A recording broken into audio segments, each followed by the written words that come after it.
Hello students, ഞാൻ എടുക്കാൻ പോകുന്നത് ഫിസിക്സിലെ ചാപ്റ്റർ 3 മ്യൂച്വൽ ഇൻഡക്ഷൻ എന്ന് പറയുന്ന ടോപ്പിക്കാണ്.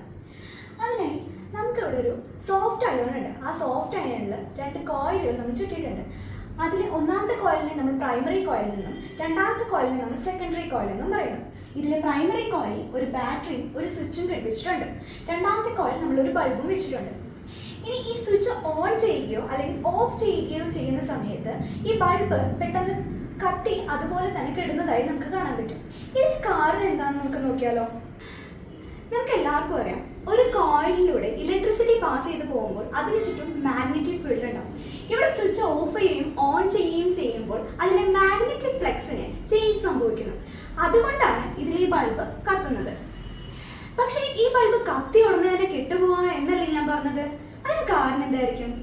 നമുക്ക് എല്ലാവർക്കും അറിയാം, DC കറണ്ട് എന്ന് പറയുന്നത് ഒരു ഡയറക്ഷനിൽ മാത്രം ഫ്ലോ ചെയ്യുന്ന കറണ്ടാണ്.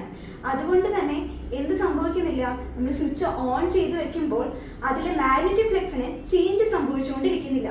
ആ ഓൺ ചെയ്യുന്ന മൊമെന്റിൽ മാത്രമാണ് അതിൽ ചേഞ്ച് ഉണ്ടാവുന്നത്, അല്ലെങ്കിൽ ആ ഓഫ് ചെയ്യുന്ന മൊമെന്റിൽ മാത്രം.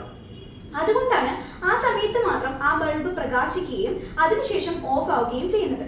അത് കണ്ടിന്യൂസ് ആയി കത്തി നിൽക്കണമെന്നുണ്ടെങ്കിൽ നമുക്ക് AC കറണ്ടാണ് ഉപയോഗിക്കേണ്ടത്. പ്രൈമറി കോയിലിന്റെ മാഗ്നറ്റിക് ഫീൽഡിലാണ് നമ്മൾ സെക്കൻഡറി കോയിൽ പ്ലേസ് ചെയ്തിരിക്കുന്നത്.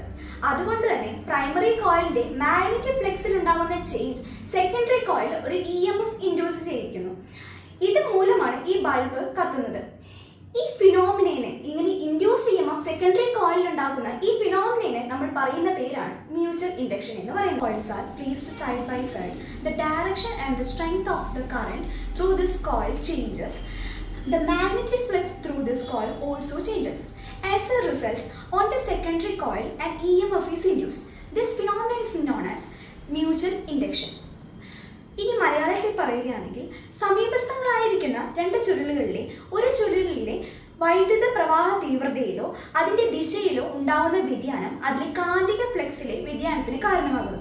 ഇതുമൂലം ഇതിലെ രണ്ടാമത്തെ കോയിലിൽ ഒരു EMFനെ പ്രേരിതമാക്കുന്നു. ഈ ഫിനോമിനയാണ് അല്ലെങ്കിൽ ഈ പ്രതിഭാസത്തിനെയാണ് നമ്മൾ മ്യൂച്വൽ ഇൻഡക്ഷൻ എന്ന് പറയുന്നത്.